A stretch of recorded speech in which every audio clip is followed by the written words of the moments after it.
उनकी भी पहचान कीजिए।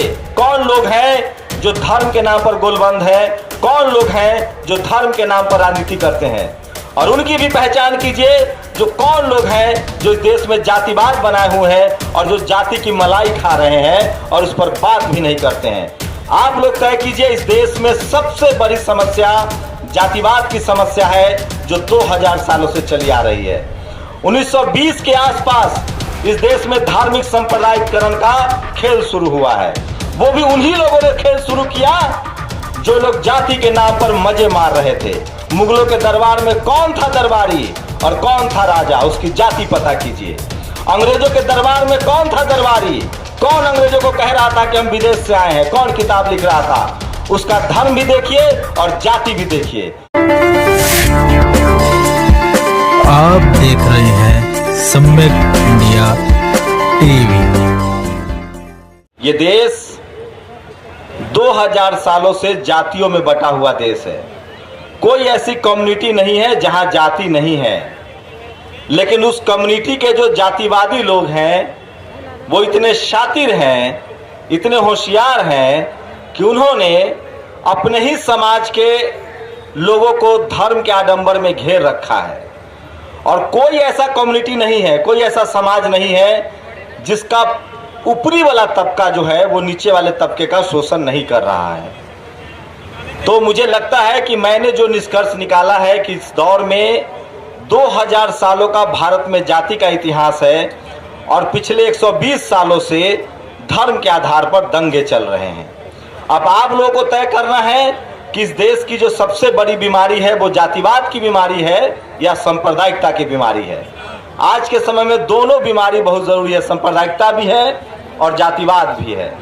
अब सवाल है कि ये दूर कैसे होगा। मेरा जो आकलन है, मेरा जो अनुमान है, मैं जो समझ पाया हूं कि इस देश में हर आदमी अपनी जाति और अपने धर्म के हिसाब से जब सोच रहा है, तो मैं इस देश के तमाम धर्म और जाति के लोगों से गुजारिश कर रहा हूं कि आप कुछ मत कीजिए, एक काम जरूर कीजिए। अपने बच्चों को किसी भी कीमत पर पढ़ाइए, अपने लिए संसाधन जुटाइए और जिस दिन आप पढ़ लिख जाएंगे, संसाधन जुटा लेंगे, आपको जातिवाद और धार्मिक कट्टरता, संप्रदायवाद ये दोनों समझ में आने लगेगा। आज के समय में मुझे नहीं पता भारत में डेमोक्रेसी क्या होगी, कल रहेगी नहीं रहेगी। दुनिया के बहुत सारे देश है जहां डेमोक्रेसी नहीं है। चीन में भी डेमोक्रेसी नहीं है, नॉर्थ कोरिया में भी डेमोक्रेसी नहीं है। भारत में बहुत जिस तरह की लोग अंदेशा जता रहे हैं, लेकिन मैं ये बात जानता हूं कि इस देश में डेमोक्रेसी बचाने की जिम्मेदारी सिर्फ शेड्यूल कास्ट के लोगों ने उठा रखी है और उन पर कितना बोझ डाला जाएगा। सामाजिक बदलाव की जिम्मेदारी, डेमोक्रेसी बचाने की जिम्मेदारी बाबा साहब ने संविधान दिया, उनके वंशजों ने बड़ी लड़ाई लड़ी है। तथागत बुद्ध ने लड़ाई लड़ी, उसके बाद फूले, पेरियार, अंबेडकर, रैदास, कबीर साहब ने लड़ाई लड़ी, आज़ादी के बाद जगदेव बाबू ने लड़ाई लड़ी। उन लोगों की पहचान कीजिए जो अपने जाति को लेकर बैठे हुए हैं, और उससे भी ज़्यादा खतरनाक है जो अपने धर्म को लेकर बैठे हुए हैं। आखिर बहुजन समाज अपना धर्म भी छोड़ चुका है, अपनी जाति भी छोड़ चुका है और वो एक सामाजिक एकजुटता की बात करता है और वो संविधान बचाने की बात करता है। उनकी भी पहचान कीजिए। कौन लोग हैं जो धर्म के नाम पर गोलबंद है, कौन लोग हैं जो धर्म के नाम पर राजनीति करते हैं। और उनकी भी पहचान कीजिए जो कौन लोग हैं जो इस देश में जातिवाद बनाए हुए हैं और जो जाति की मलाई खा रहे हैं और उस पर बात भी नहीं करते हैं।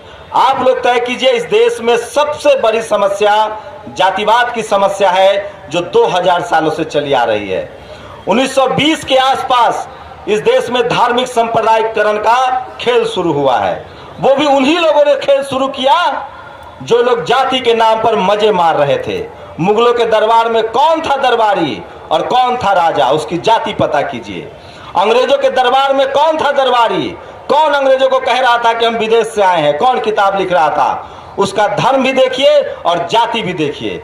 और इस देश का जो 97%, चाहे वो किसी समाज का हो, किसी धर्म का हो, किसी जाति का हो, वो शोषित है, पीड़ित है, वंचित है और उसमें उसके अपने ही समाज, अपनी ही जाति और अपने ही धर्म के लोगों का हाथ है, जो उसको समझने नहीं दे रहा है।